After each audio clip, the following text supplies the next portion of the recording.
Richard, when did you first start playing the piano? Well, no, I started when I was very young, when I was 5 or 6, and it was a pleasure for me to sit in front of the piano and to play. And my father was a piano teacher, and it helps me a lot. So, you then went from having a little play of the piano to being a superstar. Tell me, how did that happen?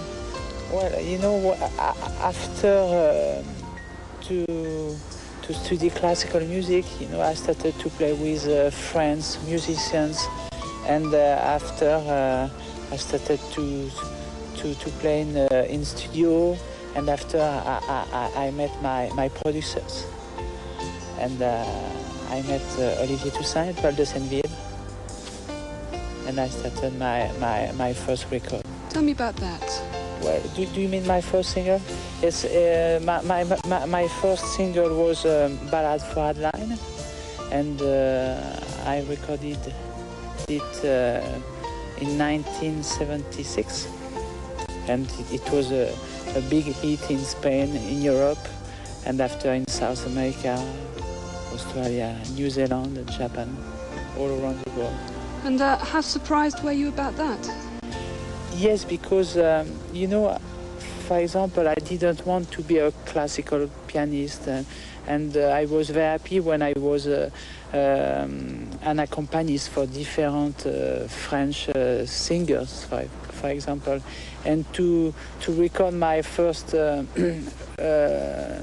melodies, it was for me very good, very nice, and but I must say that I was very surprised because you know, this melody is very quiet, very nice, and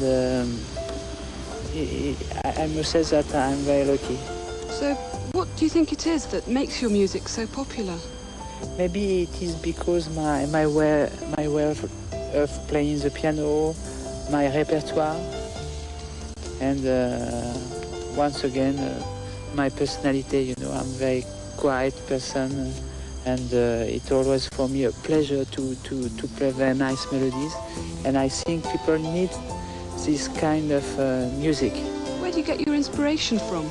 What sort of music do you like? I mean, tell me about that. Well, of course, I enjoy very much listening to classical music because when I was young, I started with classical music. But now I enjoy very much listening to, for example, melodies by Paul McCartney or John Lennon or Paul Young or Barbara Streisand.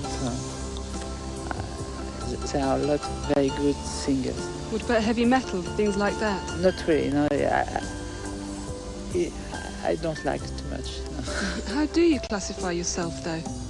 It's very difficult to define you, either pop or classical.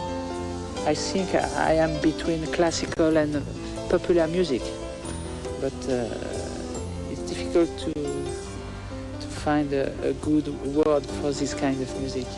How do you decide which pieces you're going to do? Well, it's always a work between my managers and my record company, and always we try to find very nice melodies, very good melodies, very well-known melodies, and original melodies, such like Ballad for Adeline, Letter to My Mother, Hell for Love, for example.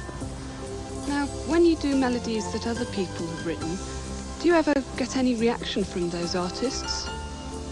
Do you mean another artist? It depends. Sometimes, for example, I met lots of very good singers who told me we like your music, and it's nice. It's a nice reward for me.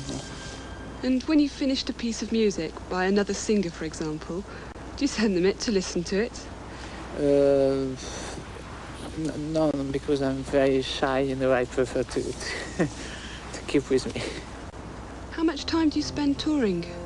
Well, it's about 6 months a year, and I used to do lots of concerts and all around the world, And after, when I am at home, I have to practice, I have to prepare new recordings, to do lots of promotion in every country. So it's a lot of work.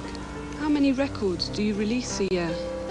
It's between 4 and 5 or 6. Because, for example, this year I have recorded an album for your country, for England, and another one for Italy, another one for France. That's a huge amount, isn't it? Yes. So how much of practicing or work do you have to do every day? Every day I try to practice 2, 3, 4 hours. Every day. And I feel better.